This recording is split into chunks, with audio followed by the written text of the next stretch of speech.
বীরভূম জেলার জন্য এক বিশেষ গর্বের দিন।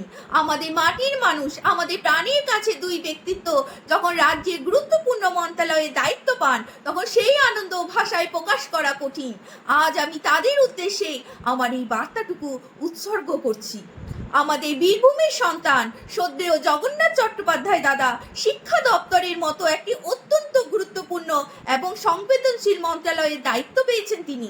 আমাদের বীরভূমের মাটি থেকে উঠে আসা একজন মানুষ যখন রাজ্যের শিক্ষার কারিগর হিসাবে শপথ নেন, তখন গর্বে বুক ভরে যায়। আপনার ওপর আমাদের অগাধ বিশ্বাস রয়েছে। আপনি আপনার কর্মদক্ষতায় রাজ্যের শিক্ষা ব্যবস্থাকে এক অনন্য উচ্চতায় নিয়ে যাবেন, এই কামনা করি। অনেক অনেক অভিনন্দন ও শুভেচ্ছা আপনার নতুন যাত্রার জন্য।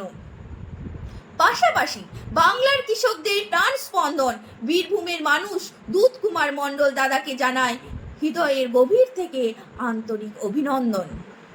একজন কৃষি প্রধান রাজ্যের কৃষিমন্ত্রী হিসাবে আপনার দায়িত্ব অত্যন্ত চ্যালেঞ্জিং, কিন্তু আমাদের বিশ্বাস মাটির গন্ধ চেনেন বলেই আপনি বাংলার কৃষকদের চোখের ভাষা বুঝতে পারবেন।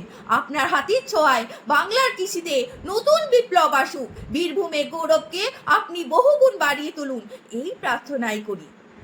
বীরভূম জেলার এই দুই কীর্তি সন্তান রাজ্যে মন্ত্রিসভায় স্থান পেয়ে আমাদের মুখ উজ্জ্বল করেছেন। আপনাদের দুজনের কাছ থেকে বাংলার মানুষ অনেক প্রত্যাশা রাখে। আপনারা ভালো থাকুন, সুস্থ থাকুন এবং বীরভূমে মানুষের মাথা আরো উঁচু করে রাখুন। অনেক অনেক শুভেচ্ছা রইল। ধন্যবাদ।